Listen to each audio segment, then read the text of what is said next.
Bueno, en medio de la investigación de los casos que involucran dinero y política, lo último de esto, la salida del director de Impuestos Internos, hay distintas voces en cuanto a conceptos como poder y dinero. Hay columnas interesantes en estos días, una el domingo, por ejemplo, del rector de la UDP, Carlos Peña, y otra bastante contrastante de nuestro invitado de hoy, el director ejecutivo de la Fundación para el Progreso, Axel Kaiser, a quien saludamos. Axel, muchas gracias por estar hoy con nosotros. Gracias por la invitación. Muchas gracias. La columna que escribes en el Mercurio tiene como bajada la siguiente: en una sociedad moderna la única fuente de poder es el Estado. ¿Por qué dices eso?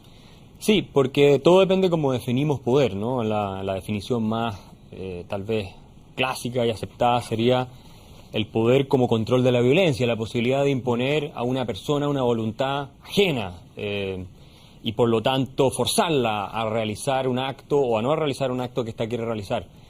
Eso obviamente en una sociedad moderna es el Estado el que tiene el mayor poder porque es el que controla todos los medios coactivos, tiene el monopolio de la violencia, como decimos. O sea, los militares y las fuerzas policiales, ¿no es cierto?, trabajan para el Estado. Entonces, el Estado cuando saca una ley, si tú no la cumples, ¿qué hace? Te castiga, te mete preso, te remata tus cosas, en fin, o te amenaza que te va a hacer eso. Alguien con dinero no tiene esa fuerza, no tiene esa posibilidad. Alguien con dinero te podría ofrecer a ti o a alguien pagarle, ¿verdad?, porque haga una determinada cosa, pero en ese caso lo harías de manera voluntaria. Entonces, ese poder estricto, duro, crudo, no lo tiene una persona con dinero, salvo que obviamente esté en complicidad, quiero decir, o colusión con la gente que tiene el poder político. ¿No es esa una visión demasiado restrictiva del poder, pensar que solamente el poder tiene que ver con la coacción y no con la persuasión o con el uso de elementos como las recompensas, con una amplia gama de elementos para finalmente hacer cumplir la voluntad? Claro, uno puede dar una definición mucho más amplia del concepto poder, pero a mí me parece que desde el punto de vista político, de lo que a nosotros nos interesa desde el punto de vista institucional, ¿no es cierto?, controlar y mantener a raya, es esencialmente el poder entendido como el uso de la violencia sobre otro. Por eso nosotros hemos decidido en las sociedades modernas, civilizadas, que bueno, nosotros no vamos a andar arreglando a punta de pistola nuestros problemas, sino que le transferimos el monopolio de la violencia física al Estado, y es el Estado el que a través de tribunal, etcétera, resuelve ese problema. Claro, uno podría decir en cierto sentido alguien muy persuasivo tiene poder, pero ese no es un problema desde el punto de vista político, porque no vamos a sacar leyes para decirle a una persona, oye, sabes que tú no tienes derecho a ser muy persuasivo, te vamos a restringir en la habilidad de convencer a la gente. O sea, eso es extender demasiado el uso del concepto. Creo que se sale de la discusión que a mi juicio es la más relevante. Y la acumulación de una gran cantidad de riqueza, de una gran cantidad de recursos, de un gran porcentaje de la riqueza de una sociedad en muy pocas manos, ¿no es también un problema político? Yo creo que puede tener un impacto político en el sentido de que cuando eso ocurre, pasa, ¿no es cierto?, o puede pasar, que la gente que tiene el dinero acumulado busca esa sociedad con el poder político para obtener, obviamente, todo tipo de beneficios, de prebendas, de regalías, subsidios, etcétera. Y en ese caso, esto es lo que se conoce como el sistema mercantilista o el crony capitalism en inglés, el capitalismo de amigotes, ¿te fijas? En ese caso, claro, los que tienen esa riqueza de alguna manera logran en cierto sentido comprar una cuota del poder. Y esto es lo que mismo Adam Smith denuncia en La riqueza de las naciones, que los grandes intereses económicos en general, no siempre, pero en general, intentan hacer. Adam Smith es bastante crítico en ese libro, que es muy Fundacional de Capitalismo, muy Exacto. crítico con la acumulación de poder. Más que con la acumulación de riqueza en sí mismo, es con la acumulación de riqueza que se deriva de leyes injustas, o sea, privilegios arbitrarios, porque en esa época él criticaba el sistema mercantilista, que restringía las importaciones, el comercio, todo lo demás. Entonces le daba a un par de comerciantes el privilegio exclusivo de vender ciertos productos en un determinado territorio, por ejemplo. Y eso obviamente afectaba el poder adquisitivo, a la libertad de las personas, y al final transfería riqueza del consumidor a los que están apitutados con el poder político, pero lo hacían gracias a que el Estado les impedía, ¿no es cierto?, a otros importar los productos, y eso le otorgaba beneficios arbitrarios a los comerciantes. Pero estamos de acuerdo como punto de partida que Luksic, Mate o Angelini, sin ejercer directamente el poder político, sí tienen una cuota mayor de poder que cualquier otro ciudadano en Chile, ¿no? Desde el punto de vista del poder estrictamente entendido como uso de medios coactivos, o sea, como el uso de la violencia, no. De hecho, yo podría, si llego con una pistola, tener mucho más poder en una reunión del directorio de Luksic o Angelini. Si llego con una pistola, yo tengo el poder, ellos no tienen ningún poder, por decirlo de alguna forma muy simple, ¿ya? Lo que sí tienen es más influencia. Eso es cierto. Ahora, ¿cómo? Y ese es el punto de fondo. ¿Cómo compensar si es que esa influencia se ejerce de manera que no sea constructiva? Bueno, en una sociedad libre la idea es que distintas opciones compitan. distintas opciones, y que la misma prensa pueda fiscalizar y denunciar cuando se cometen abusos, todas esas cosas forman parte de la libertad y por lo tanto ahí uno tiene la posibilidad de neutralizar, de compensar esa influencia. Pero ojo que si uno intenta eliminar esa influencia, tendría que eliminar la libertad. Tendrías que tener un sistema totalitario que al final sería peor, ¿no es cierto?, que permitir hasta cierto punto que existan este tipo de influencias que se ejercen para un lado o para otro. Lo que sí es inaceptable de todas maneras es la colusión entre intereses políticos, porque al final nos vimos que se supone que los políticos son los que nos representan a nosotros, no los empresarios, y los intereses privados, ya sean sindicales, sectoriales o empresariales. Eso es inaceptable. ¿Pero debe haber límites para el uso del dinero en la política? Fíjate, yo te voy a decir una cosa que tal vez va a ser bastante, no sé si revolucionaria para lo que está planteado hoy día en la discusión. Yo soy partidario de la transparencia total. Si tú quieres darle, suponte tú tienes mucho dinero y quieres darle una cantidad muy grande de dinero a un determinado candidato, yo quiero que tú debieras tener toda la libertad del mundo para hacerlo, sin ningún límite. Pero la obligación total y absoluta de que el público sepa quién te está financiando y que el público decida. Porque eso es la democracia, hay que confiar en que la gente va a decidir bien, o que por lo menos va a decidir de acuerdo a lo que ella estima. Entonces, si tú sabes, mira, a este candidato lo financia tal persona con tantas lucas, en definitiva, tú decides, tú eres el elector, tú eres el que vota. Pero puede haber una competencia real si un candidato tiene recursos ilimitados por parte, por ejemplo, de un grupo económico. Bueno, eso son preguntas muy legítimas en esta discusión, pero ya nos acerca a otra dimensión del problema, que es cómo compites tú con quienes tienen mucho más recursos, pero eso también se te produce en un sistema en que tú tienes partidos muy chicos, aunque tengas financiamiento público, y partidos muy grandes, que reciben mucho más financiamiento. Entonces esa asimetría, de alguna manera, es muy difícil de corregir para los que están entrando, y ese sí es un problema que, de todas maneras, también la misma sociedad libre te permite, en cierto sentido, gradualmente al menos ir corrigiendo. O sea, por ejemplo, en Estados Unidos han surgido nuevos movimientos políticos y nunca faltan quienes están dispuestos a apoyarlo y le ponen sus lucas y empiezan a crecer, te fijas, y al final tienen alguna opción de también tener representación parlamentaria. Pero obviamente, no es fácil, claro, pero obviamente van a hacerlos en una sociedad desigual, donde evidentemente no todos tenemos la misma cantidad de dinero para aportar. Los movimientos que tengan que ver con las ideas o con los intereses de ciertos grupos van a tener más posibilidad de financiamiento, no hay una posibilidad igualitaria. Es que si hay transparencia total, yo creo que el electorado va a castigar a esos políticos, a esos representantes que supuestamente van a representar al electorado, pero que están claramente representando intereses sectoriales.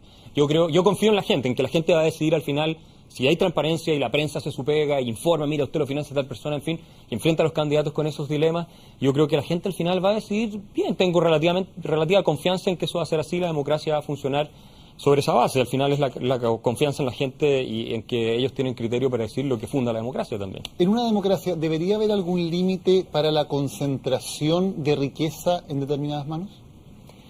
Es que eso habría que analizarlo desde el punto de vista de qué tan amenazante se convierte efectivamente la concentración de riqueza. Si llega a ocurrir que la persona que concentra riqueza, y esto pasa en todas partes del mundo, hay grupos que tienen, incluso en Suecia, uno puede ir a cualquier parte, empieza a tener influencia sobre el poder político para beneficiarse a sí mismo, sacar privilegios, todo tipo de cosas que al final nos perjudican a todos nosotros, obviamente que eso tiene que limitarse, pero el punto es que lo que se debe limitar es la habilidad que tiene también el Estado de beneficiar a estos grupos, porque ese es el punto de fondo. Tú no te puedes hacer rico en una sociedad libre si tú, digamos, en libre competencia, de manera honesta, no satisfaces necesidades al precio que la gente está dispuesta a pagar y que la gente quiere. Te fijas, Steve Jobs no se hizo rico porque le dieron un privilegio en el gobierno de Estados Unidos, se hizo rico porque hizo computadores, celulares que todo el mundo va a comprar voluntariamente porque cree que le mejoran su calidad de vida.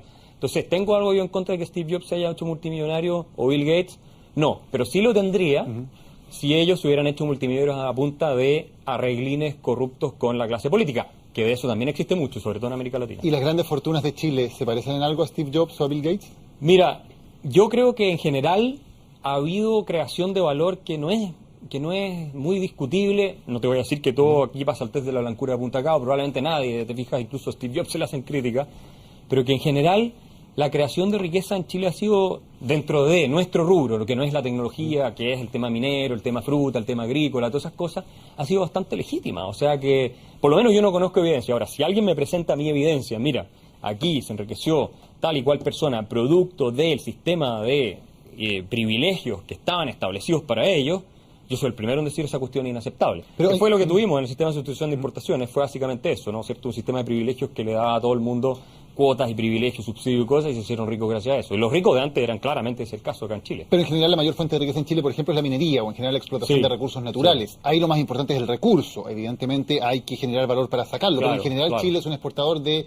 cobre sin mayor procesamiento. Eso es El verdad. recurso natural es lo fundamental. Claro, y por lo tanto tenemos que avanzar en tecnologizar mucho más eso, que es lo que hicieron, por ejemplo, los australianos y todo, y darle más valor agregado. Pero igual tú tienes que tener una inversión que no es menor en materia de minería, y ahí hay temas que son discutibles en el sentido de cuánto impuesto tienen que pagar. Todas esas cosas son discutibles, te fijas, desde el punto de vista de los estándares internacionales también.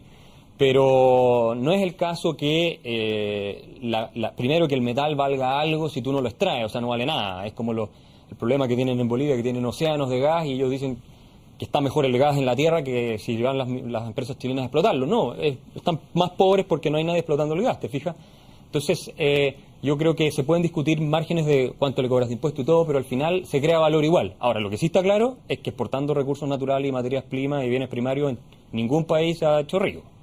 Y no funciona a la larga, tenemos que transitar Claro. hacia las tecnologías. Pero lo que uno se pregunta es cómo se incentiva eso, porque sí, aparentemente con los impuestos que hay, donde da lo mismo si uno exporta cátodos de cobre o exporta algo más elaborado, con esa lógica aparentemente lo que le conviene al inversionista hoy es sencillamente exportar sin mayor elaboración.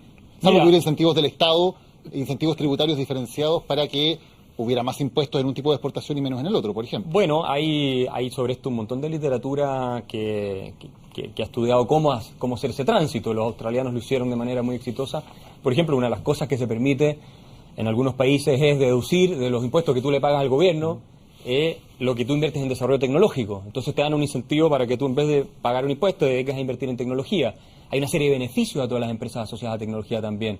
En fin, o sea, no sé si es un tema ya de discusión empírica, si de repente subirle un impuesto a una cosa más que a la otra beneficia el desarrollo tecnológico y a la larga hace que el país se enriquezca más. Yo tengo mis dudas, pero podría ser. Es una cosa que hay que discutirla empíricamente y ver cómo funciona y sobre esa base tomar la decisión.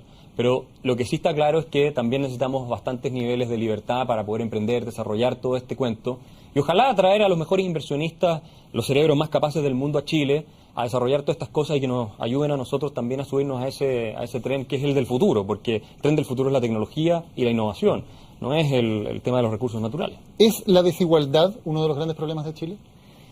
Fíjate que yo pienso que no es uno de los grandes problemas de Chile. Yo pienso que el problema fundamental de Chile no es que unos estén mejor que otros, sino que todavía hay un grupo de personas que no tiene lo que nosotros consideramos fundamental, ¿verdad?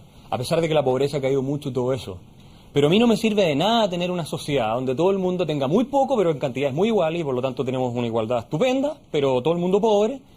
Te fijas, en lugar de una sociedad donde todos tengan mucho, pero en cantidades muy desiguales. Yo prefiero la segunda sociedad. Hay mucho más desigualdad, pero todos tienen mucho más.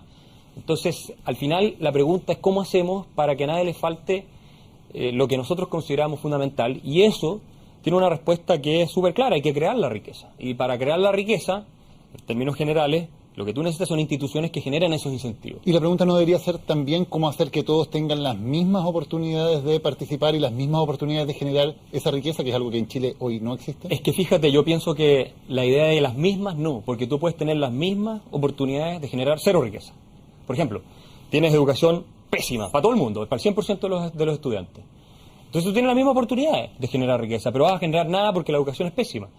Yo preferiría tener las mejores oportunidades posibles para todo el mundo. O sea, puede haber algunos andando en patines, como decía el ministro Sigre, pero en lugar de bajarlo, ojalá que anden en cohetes, ¿te fijas? Y los que están abajo andando más lento, ojalá se suban a los patines. Y el día de mañana se suban al cohete. Yo no podría aunque esas brechas nunca se cierren, aunque no se cierren nunca. ¿No es un problema No, eso? para mí no, porque yo no, te fijas, ¿por qué me va a molestar a mí que al vecino le está yendo bien, o mejor que a mí si a mí me está yendo bien? Y si tengo un sistema que a los dos nos beneficia, nos está sacando hacia arriba, que él ande un poco más rápido que yo, ¿por qué me va a perjudicar? Prefiero un sistema que nos deje a los dos igual sin poder salir adelante. ¿Es justo que un niño, porque nazca en un determinado barrio o en una determinada familia, tenga muchísimas más probabilidades de que le vaya bien o de salir adelante que un niño porque nace en otra familia o en otro barrio? Yo te lo voy a plantear de otra manera. Es justo que padres que han nacido en condiciones muy difíciles, por ejemplo, y que lograron salir adelante en su vida, porque hay muchos de esos ejemplos en Chile, no tengan el derecho a transferirle la mejor educación que puedan a sus hijos. Esa es al reverso de tu pregunta. Yo no sé si la justicia es el concepto que necesitamos. Lo que tú planteas es un escenario indeseable, que todos queremos mejorar. Real, además. Pero es real, pero es culpa de los padres que están en el barrio al lado o en la comuna de al lado, que su abuelo o ellos lograron salir adelante con mucho esfuerzo y que les pueden dar una mejor educación, una mejor oportunidad a sus hijos, ¿es culpa de ellos? Habría que quitarles a ellos la oportunidad de darles a sus hijos un mejor destino o mejores posibilidades que las que ellos mismos tuvieron.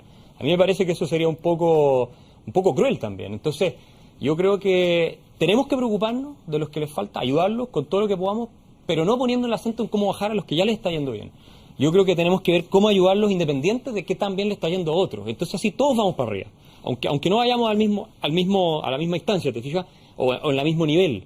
Pero lo importante es que todos progresemos. Y el día de mañana, probablemente el que está acá, si ha podido progresar, sus hijos, porque nadie tiene nada asegurado en la vida, van a estar más arriba, y hay estudios de movilidad social que prueban esto, que el que tuvo todas las oportunidades y probablemente bajó. Ahora, la famosa regresión a la media. Claro, pero el punto en Chile es que gran parte sí está asegurado. O sea, un niño que nace dentro de un segmento socioeconómico alto tiene altas probabilidades de mantenerse en ese segmento socioeconómico alto, más allá de sus méritos, más allá de su talento y de su esfuerzo, y al revés ocurre más o menos lo mismo. Por cierto, hay excepciones, pero la regla general es aquella, es que las brechas se mantienen a lo largo de la vida. Pero fíjate que la regla general, cito el famoso estudio del profesor Claudio Sapelli, y yo lo he citado varias veces, creo que me parece un estudio muy interesante en que te prueba que la desigualdad entre generaciones en Chile ha ido disminuyendo de manera pero sustancial, o sea, ha sido una cosa muy importante, que no se refleja en el Gini si tú lo mides en términos agregados necesariamente, o sea, ha caído un poco el Gini, pero no mucho, ¿ya? Porque no se está midiendo por los cortes, por las distintas generaciones.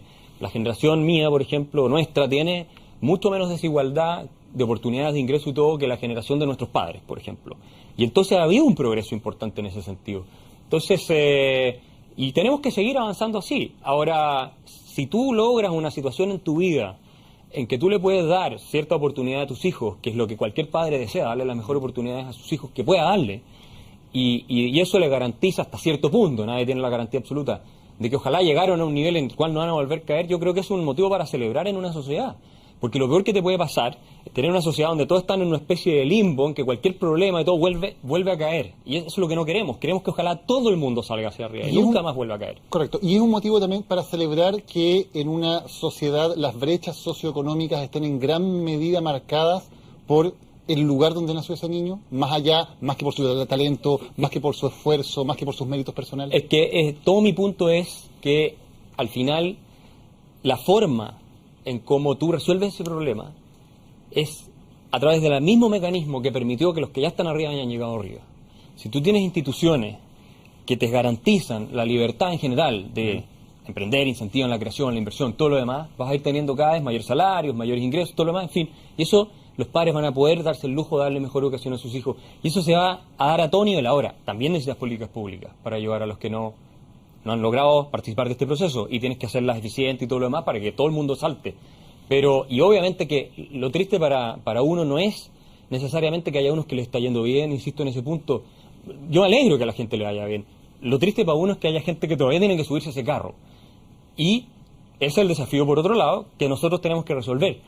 Pero yo no pondría el acento en el que ya está ahí y decir, mira, me da rabia que a él le esté yendo bien. No, feliz, que le vaya bien, pero veamos cómo resolver este problema. ¿En la Fundación para el Progreso se consideran liberales?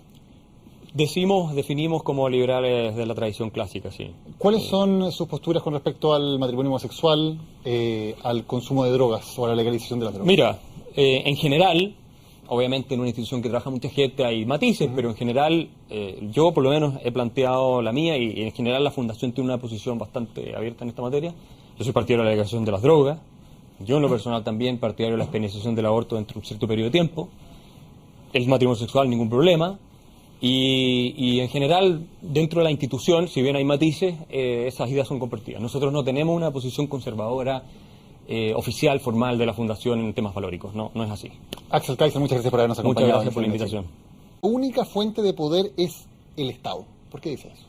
Sí, porque todo depende de cómo definimos poder, ¿no? La definición más, tal vez, clásica y aceptada sería el poder como control de la violencia, la posibilidad de imponer a una persona una voluntad ajena y por lo tanto forzarla a realizar un acto o a no realizar un acto que ésta quiere realizar.